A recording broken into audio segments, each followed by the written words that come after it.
All right, what's going on? I wanted to do a little something different today because it's been about 2 weeks since I've studied. Um, I just took the last, I guess around 2 weeks off of any serious studying. Whereas before that, I was studying just about every day for about an hour or two. Um, So I wanted to get back in the GTOW streets today, and I figure I would record a little drill session, playing probably the most important spot in 6 max no limit hold'em, blind versus blind single raise pots. So I think for this video I'm just going to be playing as the small blind or the pre-flop RFI, and then I'll do next video as in position here, and just go through some hands, just a 20 to 30 minute video. I don't know how much CPU this is going to chew up, so I'm just recording on my laptop, and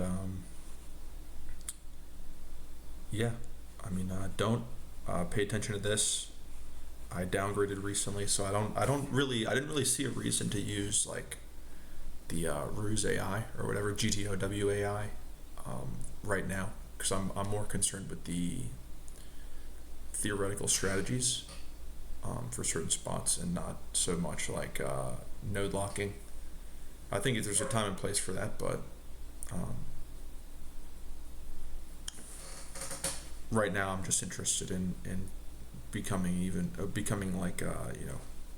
better at just simple spots, becoming very good at simple spots. So anyway,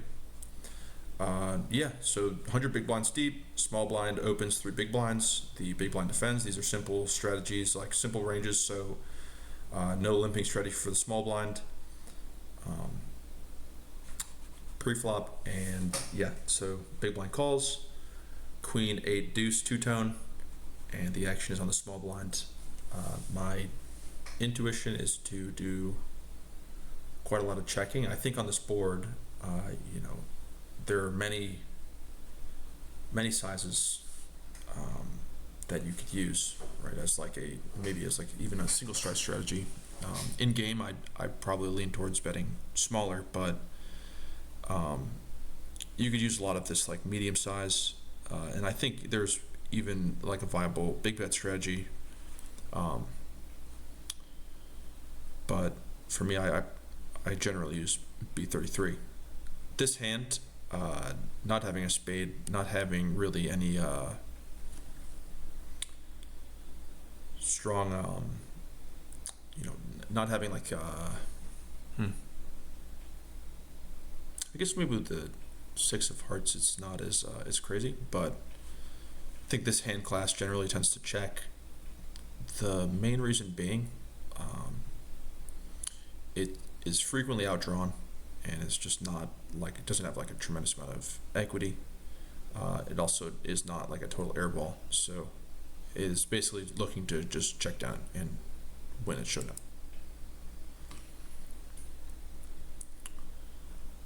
So we're just going to be playing through the flop,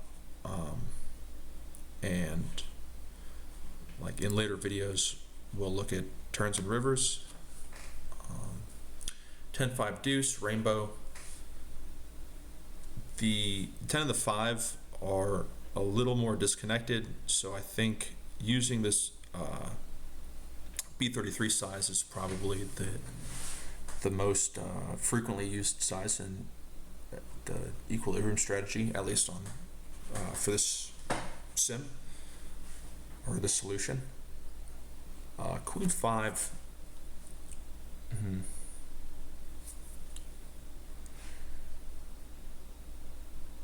Also, I have high RNG on, so we're going to be using this to make decisions generally.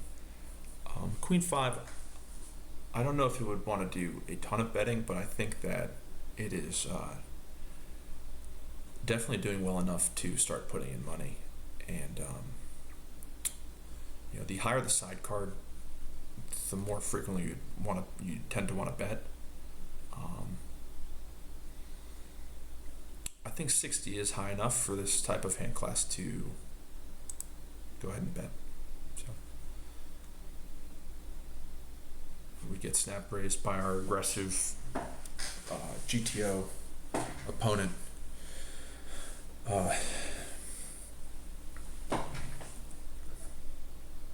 What's interesting is like I wouldn't be surprised if there is like a certain amount of raising that this type of hand does versus this smaller raise size.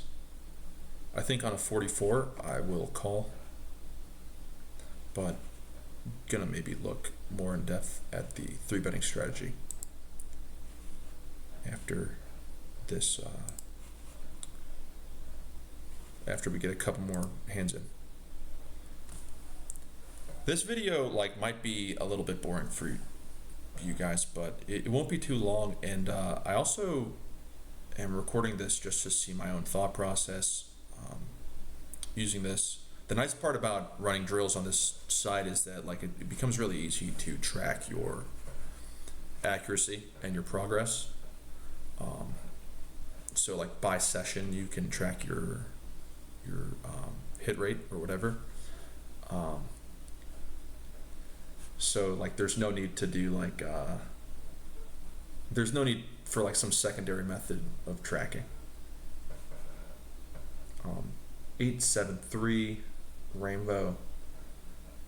I can't remember if these rainbow boards that are lower tend to use a larger bet or just lean towards the medium bet. I know that on these types of textures, you can really play a mixed strategy.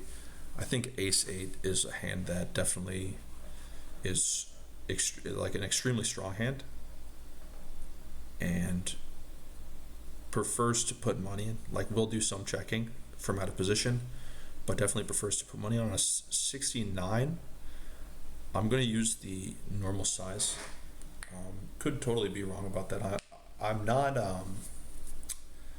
I'm basically just trying to see how good my memory is because I haven't looked at these spots in a couple weeks, and there's a lot of different board textures here, so I'm going to lean towards using this size, and we'll see if that is correct, and it is.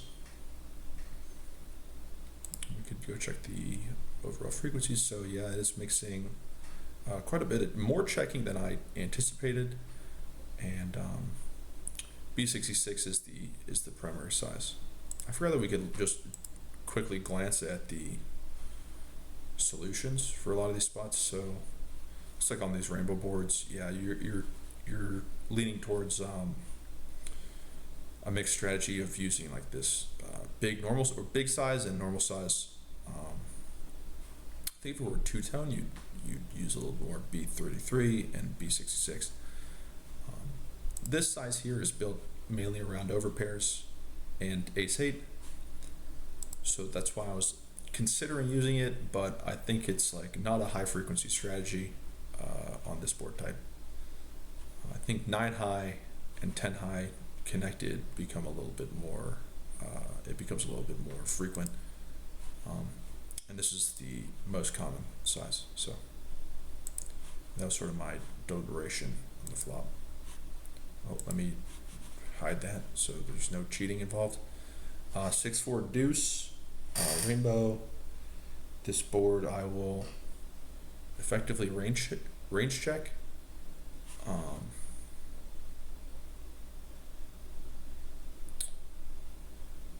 Yeah, some of these lower boards, there are I kind of bucket them all into the same strategy, which is to range check them in game. I think range checking works quite well.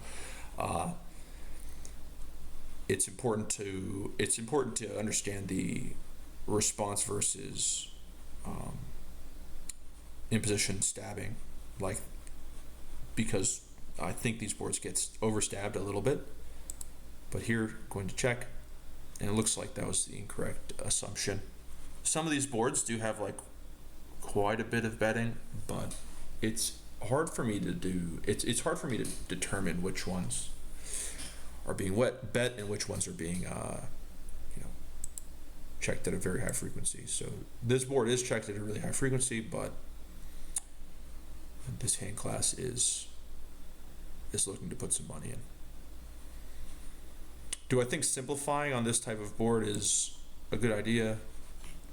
Generally, yeah. The main reason being, big blind is going to reopen the action too often, and you're going to be able to shovel in more money with hands like this, or when they check back, their range is going to be extremely gutted, and you can attack in that line as well. Oh, shit. So, caught a little glimpse of the strategy there, but let's pretend that we didn't.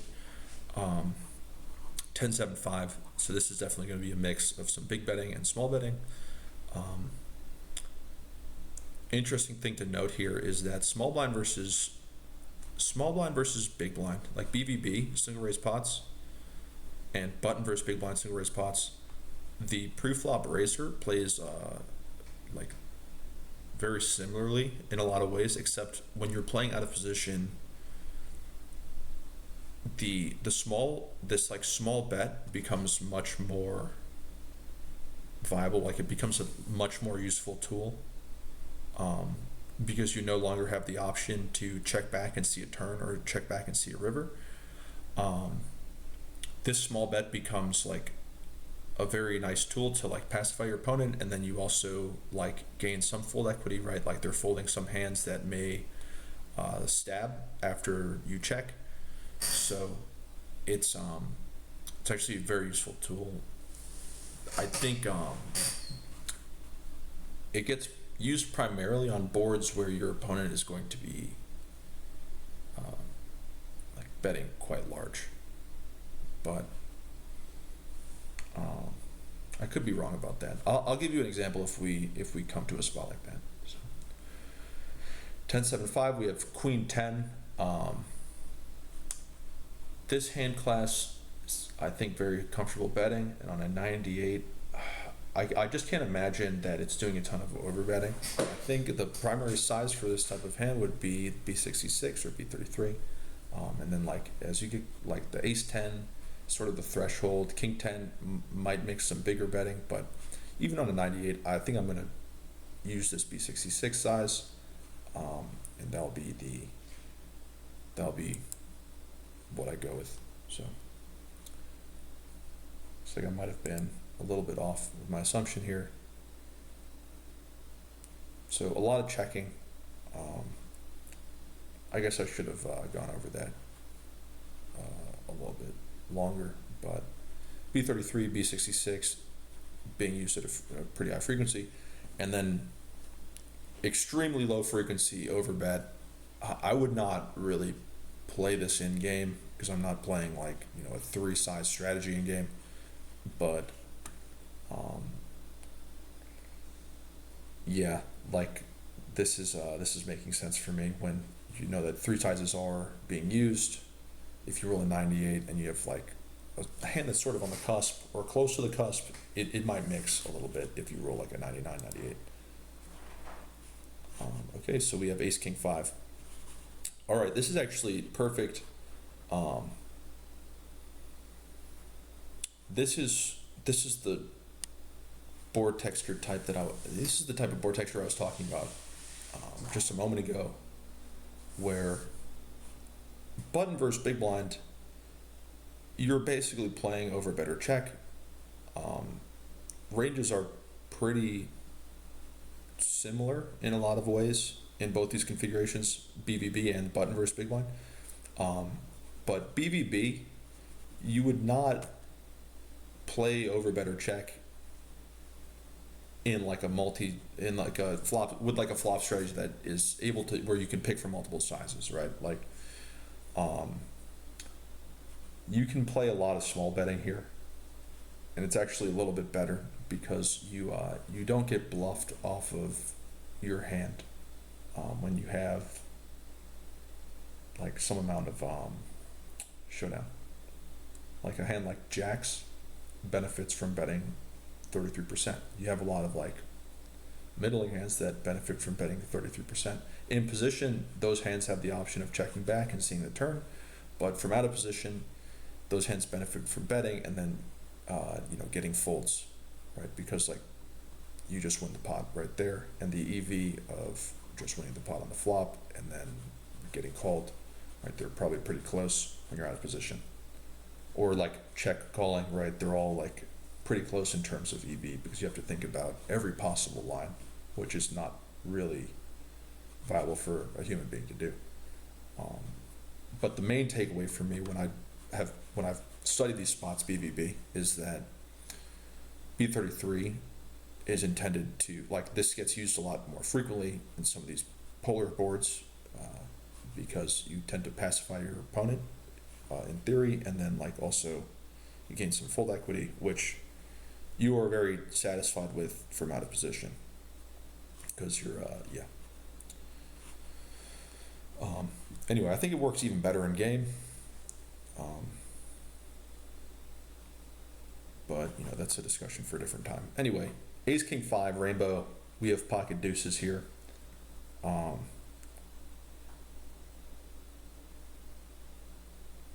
think this hand class, because of the hands that need a fold versus overbet, this hand class likes to overbet. Now I'm just thinking about the suits here. There might be some combo that's preferred. I think with the club,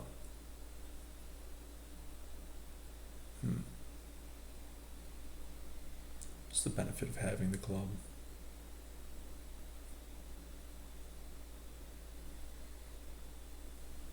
I don't think there really is much difference. I can't think of anything that would be that significant.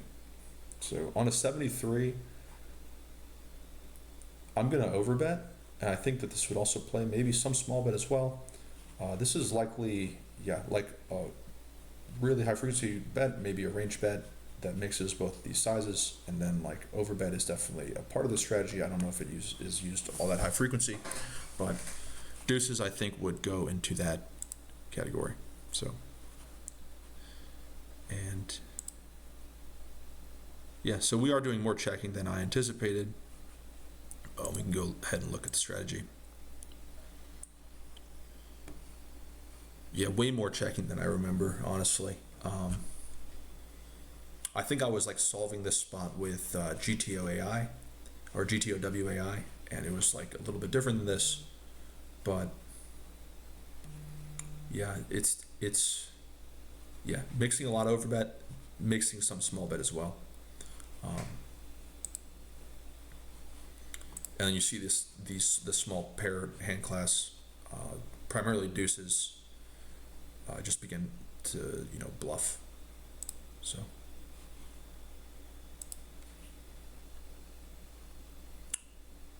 Queen Jack 10 two-tone. Oh shit. Okay, so we know the strategy already, unfortunately. But on these types of boards, like Queen Jack 10 is a special board because we have the nut advantage. Like in position, we'll never have ace king. But generally on these like 3 Broadway type boards where there's like a straight available, the two-tone, the two-tone version of these types of boards will use like B33 or B66, whereas like the rainbow versions of these boards will mix some larger bets as well.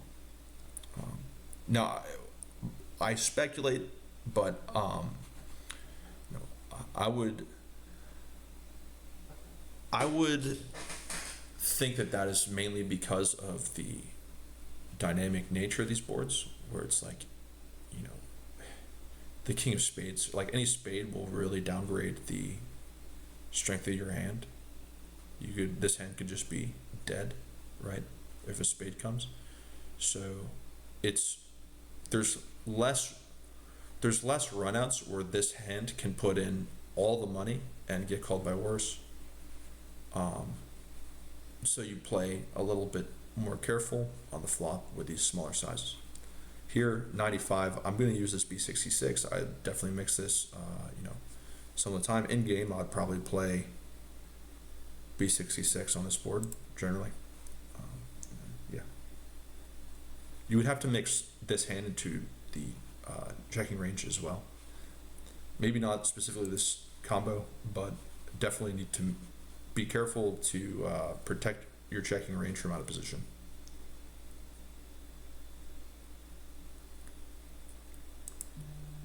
Let's see how long we've been going for.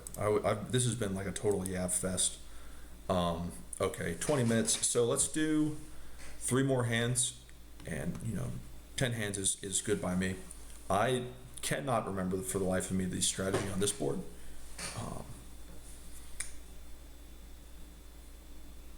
And definitely not with this hand class, like specifically these suits, right? Like I think if I had ace queen with like ace queen of diamonds or something, or ace queen with ace of diamonds and the queen of clubs, like suits that weren't on the board, this hand would be pretty nice to bet small, and then you get called by worse, right? But here it seems a little bit trickier.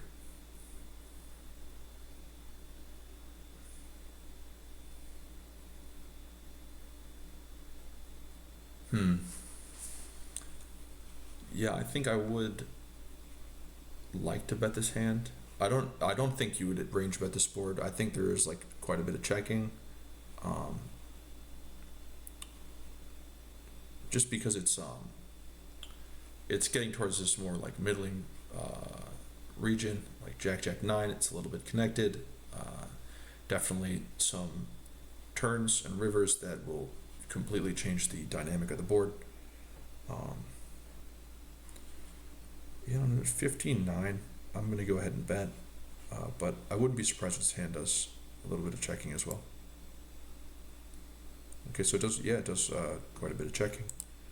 Go ahead and look, and you're just playing small better. I forgot to specify, I would just play B33 or check on these boards.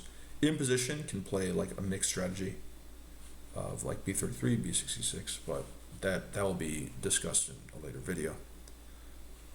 And we'll go ahead and look at the strategy. So quite a bit of checking. Is there some sort of preference?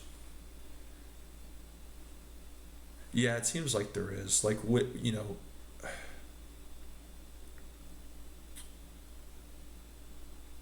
unblocking, like not having the ace of spades is pretty nice. Where it's like these combos that unblock the ace high and the queen high continues are a little bit higher, happier to bet. It's just easier for them to get called by worse. So close out. Jack 9-5. Okay, this is a tricky board. This is a tricky board, and this is a tricky hand class to play. So this is interesting. I've been making a lot of these in like all 8 of these spots. We've like made hands, right? Like there've been no like airball bluffs or anything like that, which is interesting. So Jack 9-5 rainbow. This is like an extremely connected board. Is rainbow, which is interesting as well. And second pair. So if I remember correctly, the strategy on this board includes some check, but I think since it's rainbow, lower frequency checking, a lot of small betting, some B66, B130, like the overbet seems like it could be a good strategy as well. That becomes more frequent on some of these textures. So I think it would use a lot of B33 overbet, right? But this hand class specifically, I imagine would want to go into the B33. Another thing to note is that this hand has a hard time improving.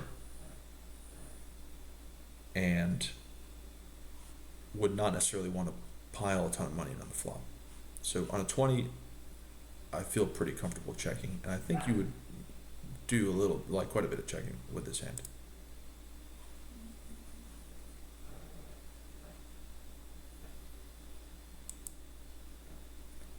And yeah, okay, so that was pretty nice. I feel pretty good about that analysis. Yeah, just going into the B33 size and then a lot of checking.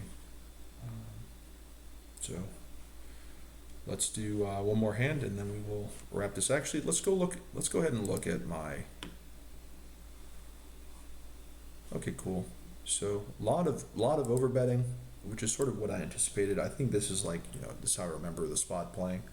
The overbetting is like not built around second pair necessarily. It's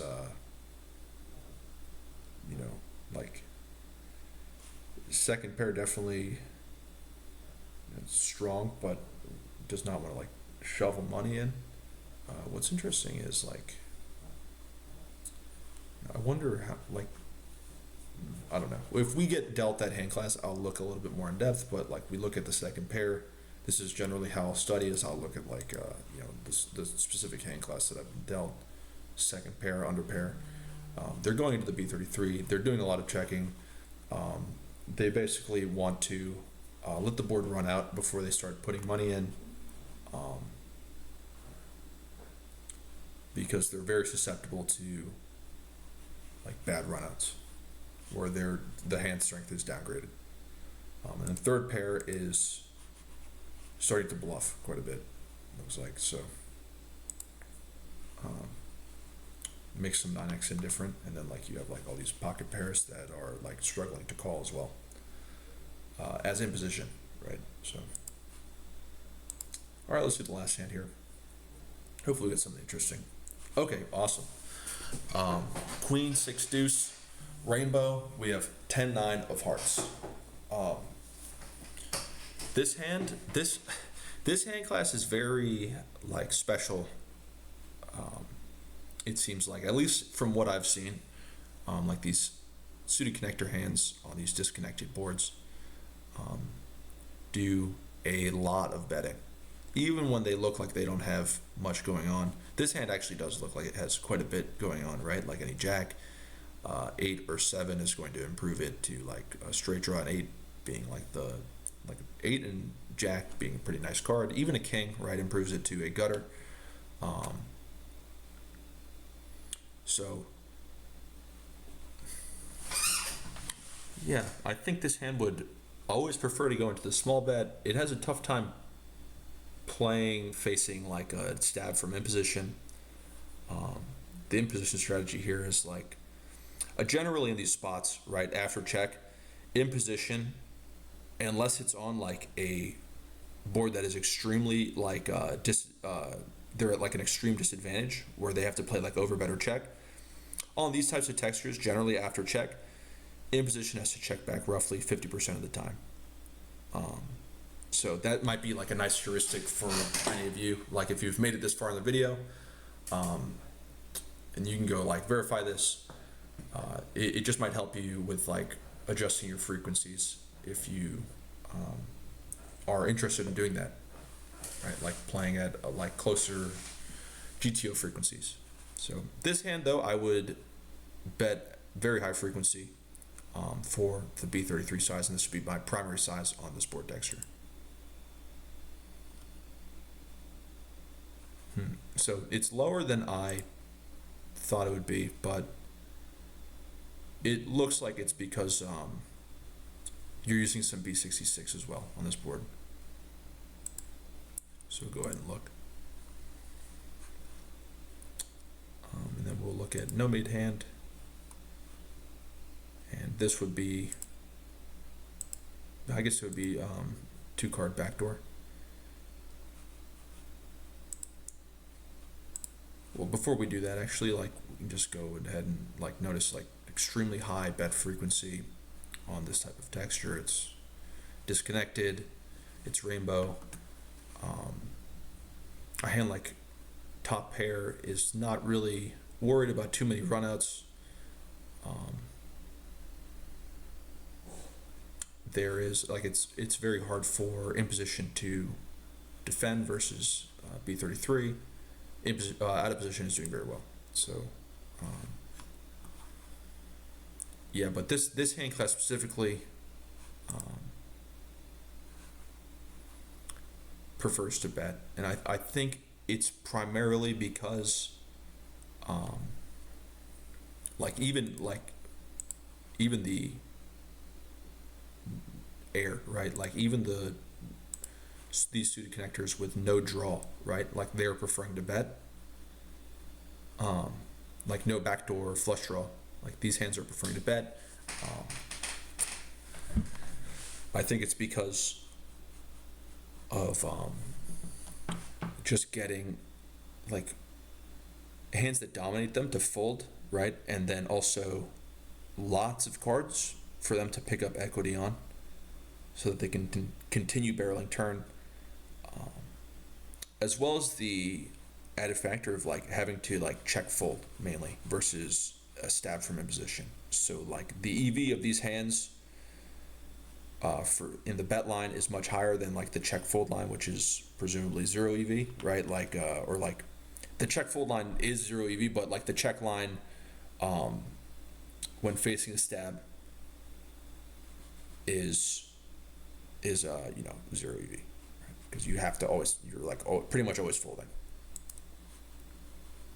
So yeah, that is going to be the video. Actually, let me go ahead and bring this one up. Can I replay it? I don't know. Okay, it looks like I downloaded the picture of the analysis. Maybe I'll learn how to. Okay, there we go. Replay hand. And then we'll go ahead and look at the flop strategy. So looks like we checked, which was the correct decision. In position raised, which they're doing basically with top pair. Like this B50 size is built around some stronger top pairs. And then yeah, we have the option of calling or 3-betting. So I think this hand class specifically is enjoying preferring to 3-bet rather than like it just makes a very nice bluff combo, blocking some of the stronger hands in positions range, and yeah, getting some additional fold equity versus like a 10x type hand, so or overcards. So interesting spot. I definitely would like to spend a little bit more time studying like some of these 3-bet strategies after flop raise, but I will say like in a lot of pools, it's you're not really facing raises from in position all that frequently, at least at 100. But it is definitely worth studying, if not just because it's interesting, but because like in the future maybe you're playing a very strong opponent. It's good to know how to respond. So. Sorry, a little bit of boring video, a little bit long-winded. Just wanted to record a quick study session. I think I'll continue studying after I finish here, but next video will probably be me playing later tonight, and then I'll keep posting these periodically as well. Let me know what you guys think about any of these spots. What are your strategies on these boards? Do you have like some preferred sizes you used or anything? Yeah, and thanks for watching.